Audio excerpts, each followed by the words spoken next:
Hello everyone, I'm back again. And you know that I am reading this book now, Journal Stilton Mouse in Space. I've already read the first 7 chapters of it, and now I'll read the 8th chapter of it, which is I Am a Hopeless Case.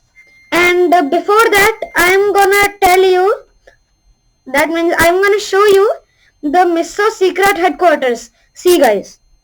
Okay, this first one is meeting room. The second one is medical examination room.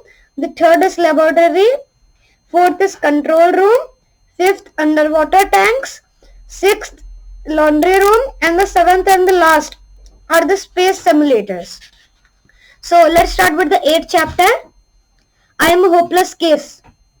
I quickly opened my eyes because Ook was slapping me silly while Oo fanned me with her scented handkerchief. You can do it, Oog, Oog insisted. Just think of all those poor rodents who are in danger. It's up to us to help them. Oog was right. Even though my heart was pounding out of my fur, I had to pull myself together. I got up with my head spinning. Then I said, okay, I'm ready. What do I have to do? Guys, uh, did your head spin one time? I'm gonna just asking it. So if it does, please comment and don't feel shy to comment. Okay. So the professor grabbed my sleeve and dragged me away before I changed my mind. Okay, Oog, come along, he said. You will be starting a super concentrated program of super training of becoming a super astronaut. Guys, if he would become a super astronaut, he would have three professions. One, a newspaper mouse. Second, a part-time secret agent. And third, a super astronaut. Okay. So, but what about them? I stammered. They are already trained, he explained. And that's when the problems began. Oh. First, they give me a medical exam. I was surrounded by a bunch of rodents in white coats who examined me from the top of my ears to the tip of my tail. Afterward, they shook their heads and whispered in astonishment, "Wow, he's a mess. Ugh, I wonder if he'll make it. Squeak, what a disaster." A doctor came bounding in the room, waving the results of my exam. Gentle mice, the results are clear.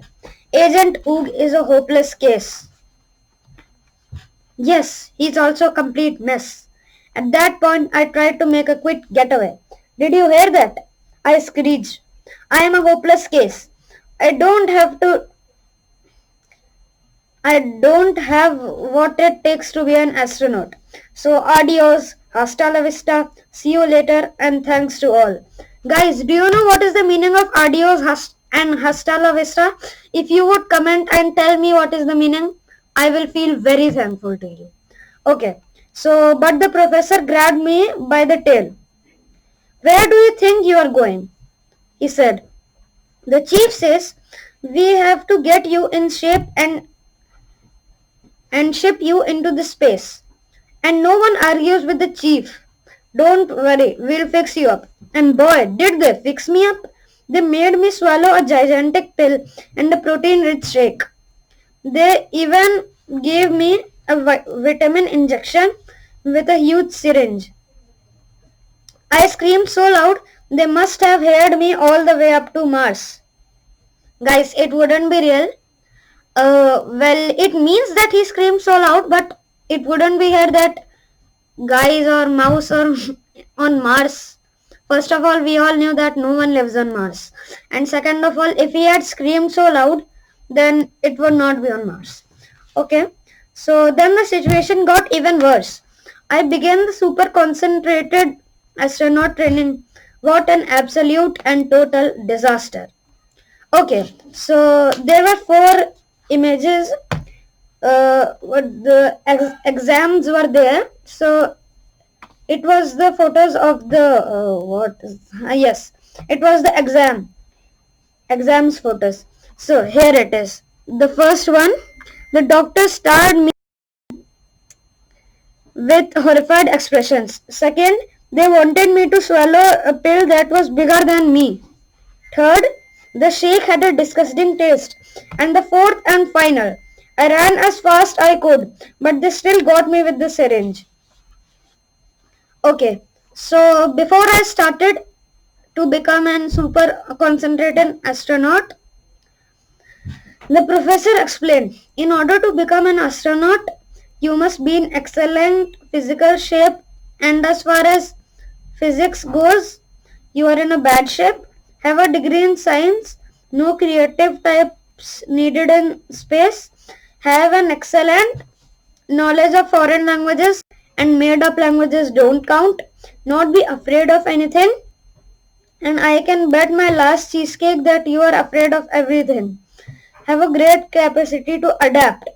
That is the all thing. The professor squeaked. Okay, so can you do all that? The professor asked me. Adapt to what? I asked. Life in space, rookie. The professor squeaked. Oh guys, do you know the meaning of rookie? Because I don't. Please comment me in the chat box. What's the meaning of rookie? Okay. So, oh, and I forgot. It usually takes 3 years to train. But unfortunately only have less than 2 days, so I squeaked. So so what? So what? I shouted, feeling impatient. So you have got a right to know you might not make it back alive. That is a huge disaster. I wanted to scream. I'm too fond of my fur. Guys, do you know I'm too fond of my fur is a book of him. Okay. So, but I got distracted when we met Oog in the hall and she exclaimed, see you in space, Oog. You are a real hero. Once again, I tried to adopt the expression of a true hero, but all I could manage was a shaky smile.